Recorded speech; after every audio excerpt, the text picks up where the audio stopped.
Assalamualaikum warahmatullahi wabarakatuh. Hai teman-teman, perkenalkan nama saya Mutiara Santi dengan NIM 2007091. Di sini saya membuat video tentang sistem integumen, di mana video tersebut saya buat untuk memenuhi tugas anatomi fisiologi dengan dosen pengampu Ibu Ade Nur Hasana Amit SSTMK. Baiklah, pada kesempatan kali ini saya akan membahas tentang sistem integumen. Apa itu sistem integumen? Sistem integumen adalah sistem yang paling luas. Sistem ini terdiri atas kulit dan aksesorisnya, termasuk kuku, rambut, kelenjar keringat, dan ambisius, beserta reseptor saraf khusus. 15-20% dari total massa tubuh manusia adalah kulit. Sesuai dengan fungsinya, organ-organ manusia pada sistem integumen berfungsi menutup organ atau jaringan dalam manusia dari kontak luar. Sistem integumen pada manusia terdiri atas kulit, kuku, dan rambut. Sistem integumen mempunyai kemampuan untuk memperbaiki dirinya sendiri, self atau self-repairing, dan mekanisme pertahanan tubuh pertama atau pembatas antara lingkungan luar tubuh dengan dalam tubuh. Sistem integumen mempunyai 3 lapisan khusus, yaitu epidermis, dermis, dan subkutan atau hipodermis. Epidermis yaitu sering kita sebut sebagai kulit luar. Kulit luar ini jika dikumpulkan akan menjadi organ terbesar dalam tubuh. Luas permukaannya sendiri adalah sekitar 18 meter persegi. Epidermis memiliki beberapa lapisan yang mengandung 4 jenis sel, yaitu yang pertama, stratum corneum. Stratum corneum, lapisan ini terdiri dari banyak lapisan tanduk keratinasi, gepeng, kering, tidak berinti, inti selnya sudah mati dan mengandung zat keratin. Yang kedua, stratum lucidum, selnya pipih. Bedanya dengan stratum arenosium adalah sel-sel sudah banyak yang kehilangan inti dan butir-butir sel telah menjadi jernih sekali tembus air. B. Stratum lucidum, selnya pipih. Bedanya dengan stratum granulosum adalah sel-sel sudah banyak yang kehilangan inti dan butir sel telah menjadi jernih sekali dan tembus sinar. Lapisan jernih sekali dan tembus sinar. Lapisan ini hanya terdapat pada telapak tangan dan telapak kaki. Dalam lapisan terlihat seperti suatu pipa yang bening. Batas-batas sel sudah tidak begitu terlihat, disebut stratum lucidum. Yang ke C, stratum granulosum.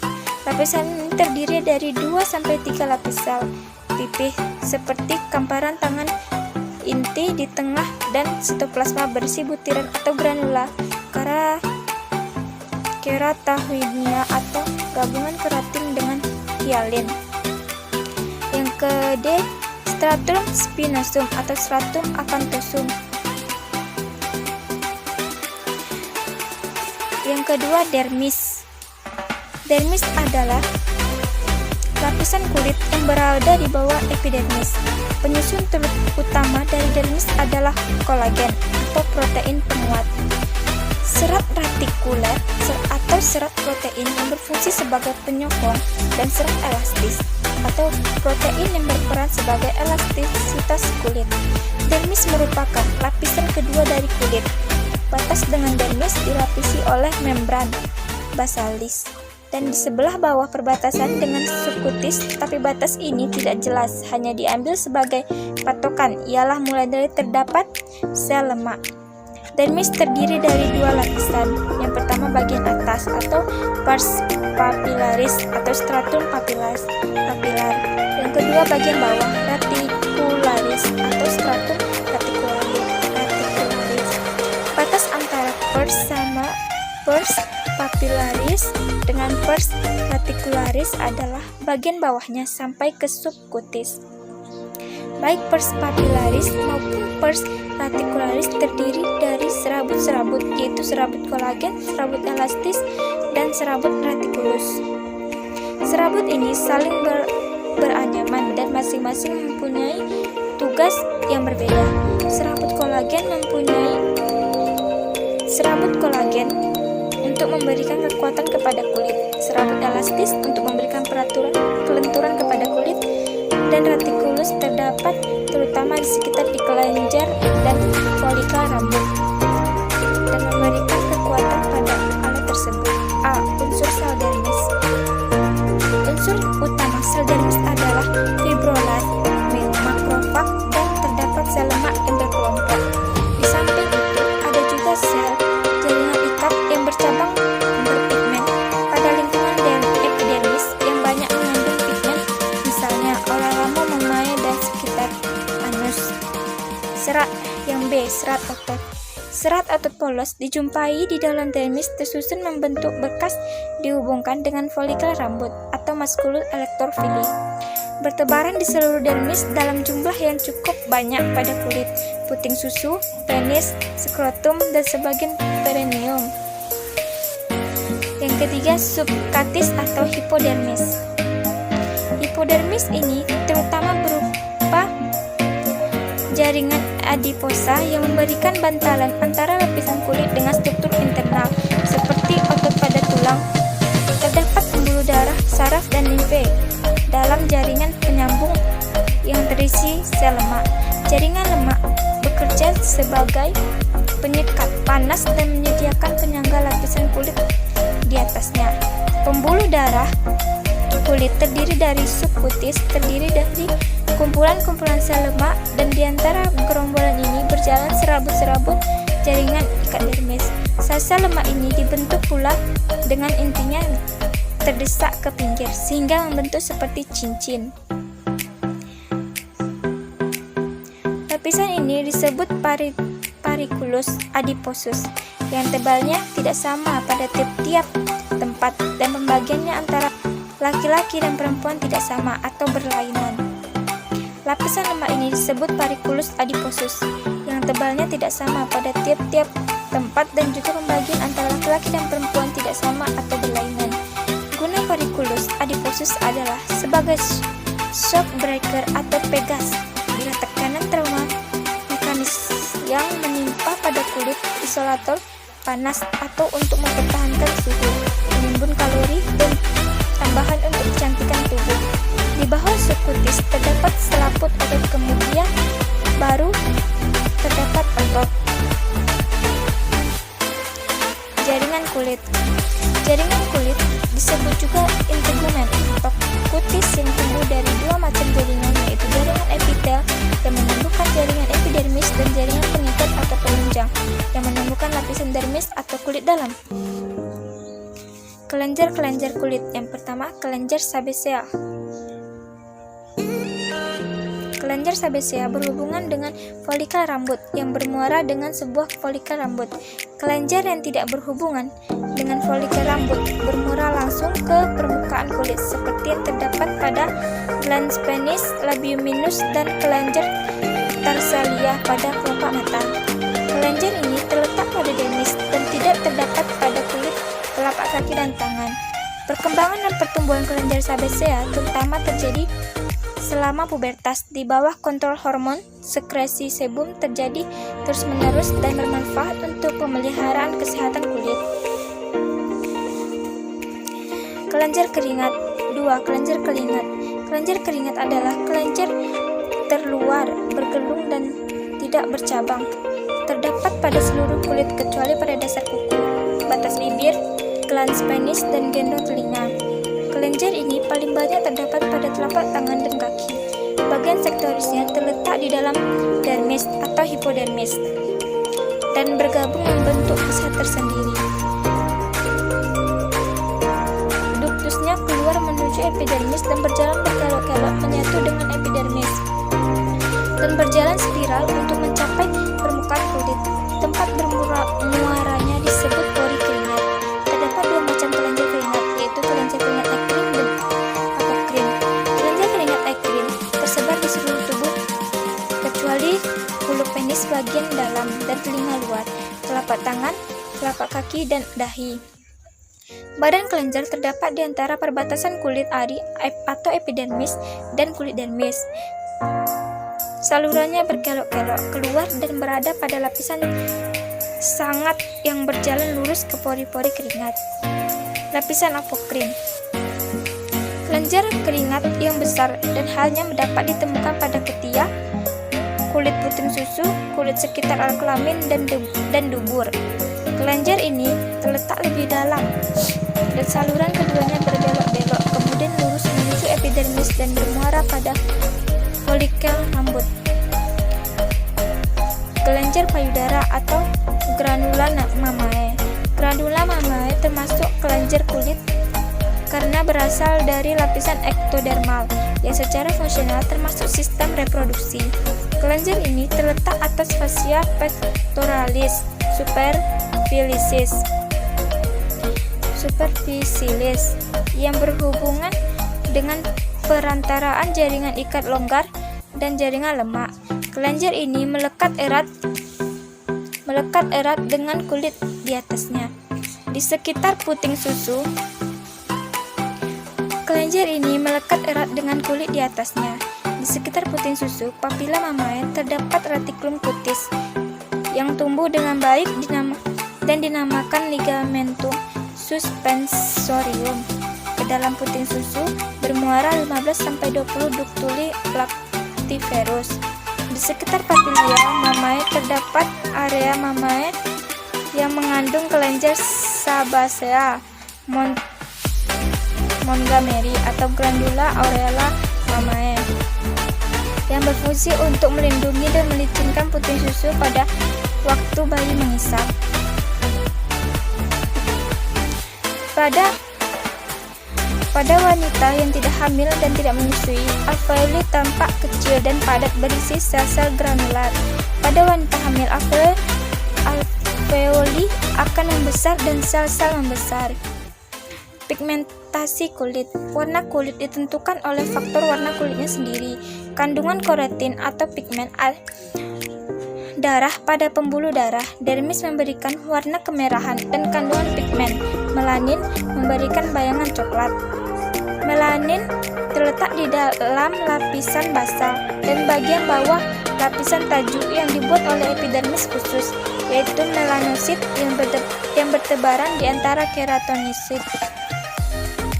Lapisan basal dan lapisan tajuk dalam folikel rambut dan jaringan ikat dermis. Perbedaan warna kulit disebabkan oleh karena perbedaan jumlah dan ukuran melanosom di dalam keratinosit. Pigmentasi kulit tergantung dari berbagai faktor, yaitu keturunan, hormon, dan lingkungan. Faktor genetik mempengaruhi ukuran satuan hormon. Hormon pemacu melanosit (MSH), melanosit stimulating hormon, merangsang perpindahan melanosom ke dalam cabang-cabang sitoplasma melanosit dan keratinosit. Faktor lingkungan seperti ultraviolet meningkatkan kegiatan enzim melanosit serta meningkatkan produksi melamin dan menimbunnya di dalam keratinosit sehingga kulit menjadi coklat. Pembuluh darah. Pembuluh darah. 1. Anyaman pembuluh nadi kulit atas atau luar. Anyaman ini terdapat antara stratum papilaris dan stratum reticularis. Dari anyaman ini berjalan arteriole pada tiap-tiap papila kori. 2. Anyaman pembuluh darah nadi kulit bawah atau dalam. Anyaman ini terdapat antara korium dan subkutis. Anyaman ini memberikan cabang-cabang pembuluh nadi ke alat-alat tambah yang terdapat di korium. Dalam hal ini, percabangan juga membentuk anyaman pembuluh nadi yang terdapat pada lapisan subkutis. Cabang-cabang ini kemudian akan menjadi pembuluh darah balik atau vena yang juga membentuk anyaman, yaitu anyaman pembuluh darah balik yang ke dalam. Peredaran darah dalam kulit adalah penting sekali oleh karena diperkirakan 1/5 dari daerah yang beredar melalui kulit. Di samping itu, pembuluh darah pada kulit sangat cepat menyempit atau melebar oleh pengaruh atau rangsangan panas, dingin, tekanan sering, nyeri, emosi. Penyempitan dan pelebaran ini terjadi secara refleks. Saraf kulit. Kulit juga seperti organ lain terdapat cabang-cabang spinal dan permukaan yang terdiri dari saraf-saraf motorik dan saraf sensorik. Saraf motorik berguna untuk menggerakkan sel-sel otot yang terdapat pada kulit.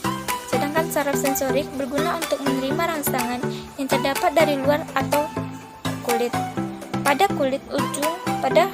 kulit ujung-ujung saraf sensorik ini membentuk bermacam-macam kegiatan untuk menerima rangsangan. Ujung-ujung saraf yang bebas untuk menerima rangsangan. Sakit atau nyeri banyak terdapat epidermis di sini. Ujung sarafnya mempunyai bentuk yang khas yang sudah merupakan suatu organ. Struktur kuku manusia. Struktur kuku manusia matriks atau matriks unguis, laluna, bulan kuku, dasar kuku, sinus kuku atau sinus unguis, plat kuku, corpus unguis, tepi bebas, marga, lidan, hyponisium atau quick, pita onica dermal. Kuku merupakan lempeng yang membentuk pelindung pembungkus permukaan dorsal falang terakhir jaringan dan jari kaki. Strukturnya berhubungan dengan dermis dan epidermis. Struktur kuku. Alat kuku berpoliferasi membentuk matriks kuku. Epidermis yang tepat di bawahnya menjadi kasar. Kuku yang membentuk U bila dilihat dari atas dapat diapit oleh lipatan kulit yang merupakan dinding kuku. Lempeng kuku terdiri dari sisik epidermis yang menyatu erat dan mengelupas. Badan kuku berwarna bening sehingga kelihatan kemerahan karena ada pembuluh kapiler darah di dalam dasar kuku. Sel-sel stratum corneum meluas dari dinding kuku ke permukaan lempeng kuku sebagai epikondrium atau katikula. Pertumbuhan kuku. Dengan bertambahnya sel-sel baru dalam akar, kuku menghasilkan geseran lambat lempeng kuku di atas dasar kuku. Laju pertumbuhan kuku rata-rata 0,5 mm per minggu. Rambut. Rambut merupakan benang keratin elastik yang berkembang dari epidermis dan tersebar di sekujur tubuh kecuali telapak kaki dan telapak tangan. Permukaan dorsal falang distal, lingkungan lubang dubur dan urigenital. Setiap rambut mempunyai batang yang bebas dan akan tertanam dalam kulit. Akar rambut dibungkus oleh folikel rambut yang berbentuk dari bagian dorsal epidermis atau epitel dan bagian yang berasal dari dermis atau jaringan ikat. Struktur rambut. Medula merupakan bagian tengah rambut yang longgar terdiri dari 2-3 lapis sel kubis yang merekrut satu sama lain dan dipisahkan oleh ruang berisi udara. Korteks merupakan bagian utama rambut yang terbentuk dari beberapa lapis sel gepeng, panjang dan berbentuk gelombang, membentuk keratin keras.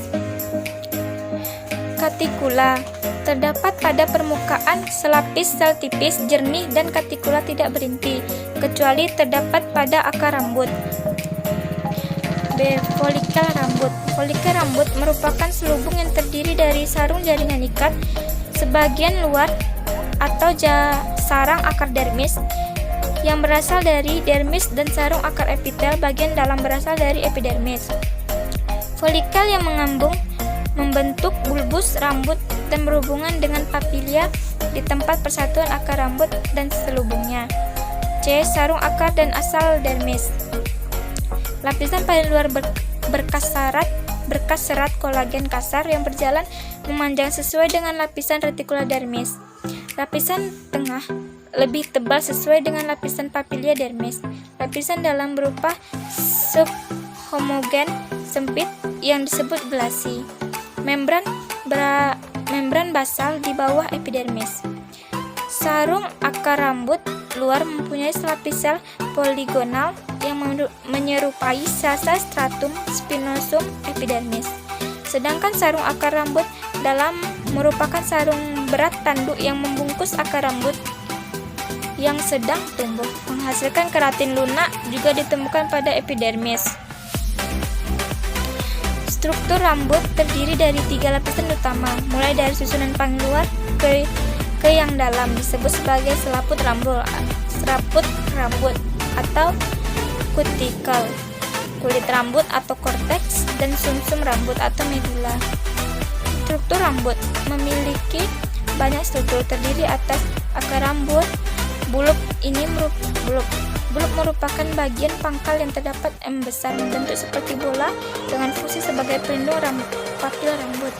Papil rambut ini merupakan bagian yang dilindungi oleh bulb yang terletaknya berada dalam paling bawah dari folisel rambut. Papil rambut ini berasal dari kumpulan sel kulit jagat atau korosium dan juga kulit area atau epidermis.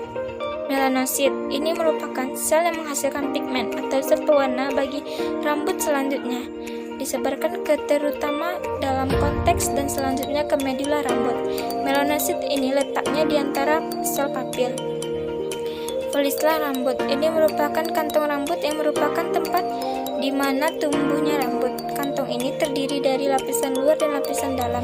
Lapisan bagian dalam berasal dari epidermis dan lapisan bagian luarnya berasal dari sel dermis.